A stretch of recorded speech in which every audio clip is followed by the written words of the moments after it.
The equilibrium constant for decomposition of H2O, ये एक reaction दी हुई है जहाँ पे Kp की वैल्यू होगी, यानी इक्विलिब्रियम कांस्टेंट हो गया 8 × 10⁻³ Kp क्यों हो गया, सब गैसेज स्टेट में हो गए, और टोटल प्रेशर एट इक्विलिब्रियम बोला है 1 bar. Under this condition the degree of dissociation alpha पूछा हुआ है ऑफ वाटर का। ठीक है, अब देखो H2O गैस ये डिसोसिएट हो रही है into H2 gas plus half O2 gas में।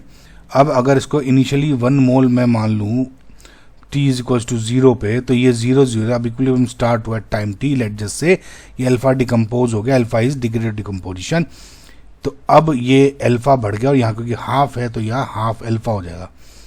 अब टोटल यहाँ पे अगर मोल्स आप देख लो, टोटल कितना हो जाएगा 1 - alpha plus alpha plus alpha by 2, तो यानी 1 + अल्फा/2। ओके, अब देखो Kp निकालने के लिए Kp कैसे निकलते हैं, यानी इसका H2 PH2 यानी partial pressure of H2 into partial pressure of O2 की पावर हाफ, क्योंकि हाफ है divide by partial pressure of H2O gas. ठीक है, अभी पार्शियल प्रेशर कैसे निकालते हैं, देखिए टोटल प्रेशर दिया हुआ है, तो पार्शियल प्रेशर यानी जैसे पी क्या होता है, mole fraction of that entity into P of total. P total क्या दिया हुआ है 1 बार, ऑलरेडी 1 बार दिया हुआ है, तो 1 बार मैंने 1 बार ही ले लिया ताकि मैं लिखना नहीं चाह रहा बार बार। तो अब सपोज PH2 निकालना है तो XI क्या हो जाएगा, यानी PH2 1 - alpha divide by total 1 + अल्फा/2 into P total. P total 1 bar है तो यही हो जाएगा। सिमिलरली देखो मैं यहाँ लिख लेता हूँ, इस सिमिलरली ये कितना हो जाएगा अल्फा डिवाइड बाई 1 + अल्फा/2, एंड ये क्या हो जाएगा अल्फा/2 डिवाइड बाई 1 + अल्फा/2।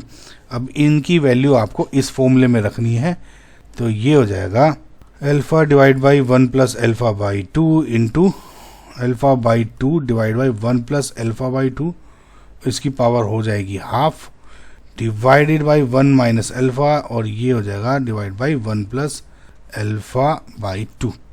ठीक है, अब देखो इस क्वेश्चन में एक चीज़ दी हुई है जो कि बहुत ही ज़्यादा इंपॉर्टेंट है in order to solve this question quickly.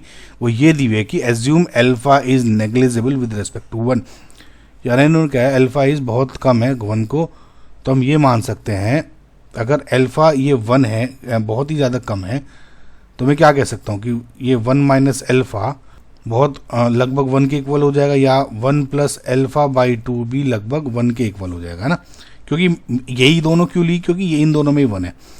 तो इससे Kp की वैल्यू क्या हो जाएगी, ये हो जाएगा, ये तो 1 हो गया, यानी बचा ऊपर का अल्फा इंटू ये भी 1 हो गया, ये बचा ऊपर का अल्फा/2 की पावर हाफ, ये भी 1 हो गया, ये भी 1 हो गया, बस 1 हो गया, ये तो ध्यान दो। तो Kp = अल्फा इंटू अल्फा की पावर हाफ डिवाइडेड बाई √2, या अल्फा की पावर 3/2 डिवाइड बाई √2, ये हो गया Kp। ठीक है, अब बट Kp की वैल्यू क्या दी हुई है, ये वाला, so 8 × 10⁻³ is equals to alpha to the power 3/2 divide by √2। So अगर इसको √2 इधर ले जाओगे, मल्टीप्लाई करोगे वगैरह वगैरह सोल्व करोगे, तो अल्फा आ जाएगा 5.03 × 10⁻², ये मैथ्स लगा लेना अपना, है ना। तो ये हो जाएगा लगभग 5 × 10⁻² नियरेस्ट इंटीजर के हिसाब से। सो 5 ये आपका करेक्ट आंसर हो गया।